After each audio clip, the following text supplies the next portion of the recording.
মুসলমানদের বিজয় সুনিশ্চিত।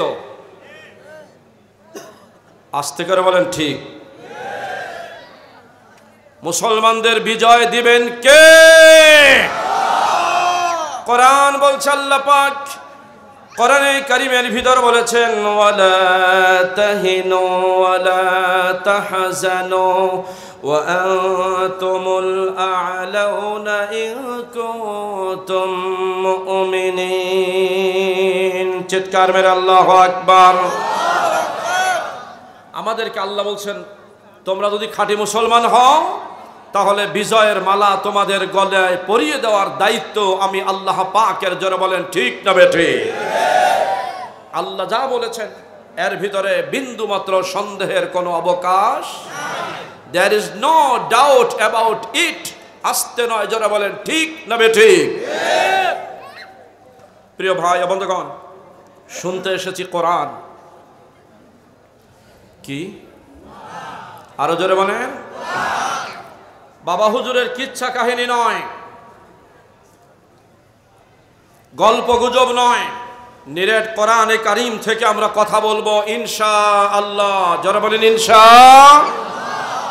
কারণ এ কোরআন হচ্ছে মানবতার হেদায়াত, এ কোরআন হচ্ছে মানবতার মুক্তি সনদ, এ কোরআন হচ্ছে পৃথিবীতে শান্তি এবং আখিরাতে মুক্তির শুধুমাত্র কেবলমাত্র একমাত্র গ্যারান্টির কিতাব। জোরে বলতে হবে ঠিক না বেটে?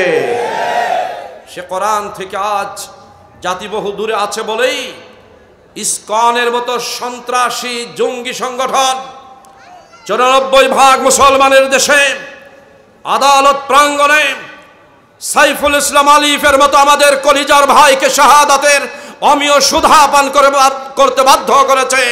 আমরা এর বিচার চাই। বাংলার জমিনে ইসকনের বিচার হতেই হবে, হতেই হবে, ঠিক কিনা? ইসকনের বিচার হোক, আমরা চাই না? চাই না? ইসকনকে নিষিদ্ধ ঘোষণা করতে হবে।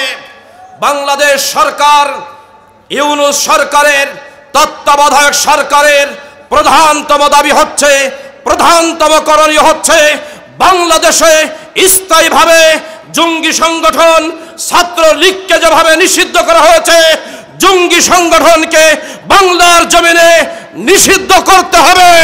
যারা বলেন ঠিক কিনা? কারা কারা দেখতে চাই?